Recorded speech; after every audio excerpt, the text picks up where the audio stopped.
everybody, and welcome to 30 Days of Foundation, where I review every single day, or at least I try, one foundation just for you in a quite pale shade, or at least I try to cater for pale shade gals, fair skin gals. Okay, that sounded really awkward. I'm not really good at intros. I'm sorry, this isn't my thing. Anyways, the foundation I'm reviewing today is another one from Prairie, and it's the Anti-Aging foundation. And this one is a emulsion, if that makes sense. It's really liquidy, and it sort of smells a bit like alcohol. I'm not sure if what I'm smelling is alcohol or some other solvent, but it feels like watery sort of foundation. The website says that it firms, it conceals, it hydrates, it lifts and nourishes and makes your skin more luminous. That's what I'm wearing right now. I like how my skin looks with this foundation, I'm not gonna lie. It really smooths the skin, that's absolutely true, and it conceals pretty well. It says it's full coverage. I digress. I don't think this is full coverage, because for me full coverage would be, for example, MAC full coverage or Mehron cream foundation or things like that, or Shuemura Nobara cream or stick. Those are for me full coverage. So maybe in terms of consistency it has a pretty good coverage, considering it's like watery, which I wouldn't have expected to have this coverage. And I've had actually a breakout now, and I haven't applied any concealer. This is just the foundation and a little bit of blush, and that's it for my skin. So yeah, you can still see it. It's obviously not full coverage because you can see the darkness and the redness, but anyways, it's a pretty good coverage for its formulation. Now the shade I'm reviewing, it's number 100, and mind you, La Prairie foundations are hellishly expensive, so please ask for a sample before purchasing, because it might be that it totally doesn't work for you. And yeah, these foundations, I wouldn't say that they're good for very oily skin.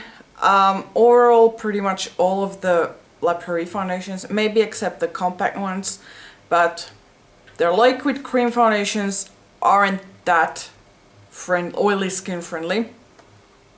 So yeah, and also I'm not sure how they would perform on very hot humid environments.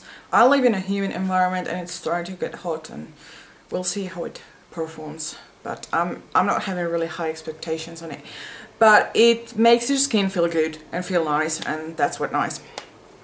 Shade wise, I would say it's, if you would take MAC Studio Sculpt in NC15, add a little bit of peach and make it a tad lighter, that's what you will get.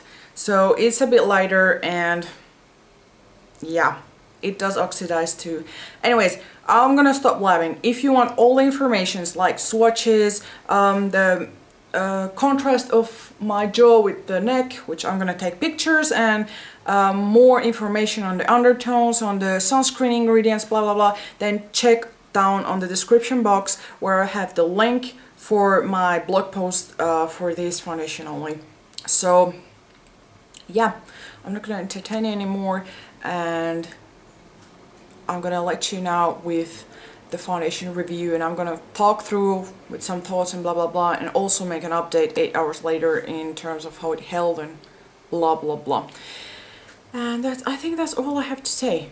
Anyways, if you're new to my channel, don't forget to subscribe up there. I'm gonna be posting for the next, I don't know how many days, maybe still 2 weeks left, a bit more, a foundation review every day, or at least as soon as YouTube let me upload, because YouTube has been giving me a hard time lately. I can't seem to get the videos up. It's like, meh, it stops at 98%.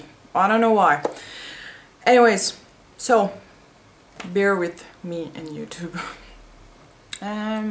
What else? I think that's everything. Thank you very much for watching. I hope you enjoyed. Ciao! Okay, so day 6 is here, and I'm gonna be applying La Prairie foundation. Mind you, this one is pretty liquidish, like watery sort of. So I'm gonna try and work it out with my fingers. If that's not an issue, I'm trying to blend as best as possible because, well, I feel that with fingers this one blends better than with, I don't know, beauty blender, brush, whatever. So yeah, and I kind of like to change my technique to apply foundation. It's, I don't know, prevents boredom sort of. And you get to know the foundation a little bit better. So yeah, once I've like distributed the product and blended it in a bit better, I'm going with my Real Techniques brush and I'm just finishing it, like pushing it further into the pores and making it look nicer, at least in my perspective. Now, I would be honest and I will say it directly, I love this foundation. I love the finish that it has. It's a fresh, dewy finish. It's extremely lightweight, extremely liquidy, but still has a good coverage. This isn't the real representation of the color because it will oxidize with time. If you want to see the true color, please go to the blog post so you can see the pictures. But here you can see a little bit how it looks on the skin, if it looks like skin, how it sits on the pores and whatnot. Anyways, I'm gonna do the rest of my face and I'll be back. Heyo, I'm back. So yeah, I personally like how it looks. It's just fresh and doesn't feel heavy. Well, of course, it is a bit dark for me and it will get a little bit darker, but I think if you're NCNW 15 in Max Studio Sculpt, this one would be beautiful. But if there is a La Prairie foundation that I would buy, it's definitely this one. Opposed to the Caviar one, and this one is also way cheaper, so yeah. Anyways, I'll be back in about 8 hours. Bye! Here I am, 8 hours later, and well, I guess, well, it has held up pretty decently. I wouldn't say it has a bad lasting power, but neither the best one.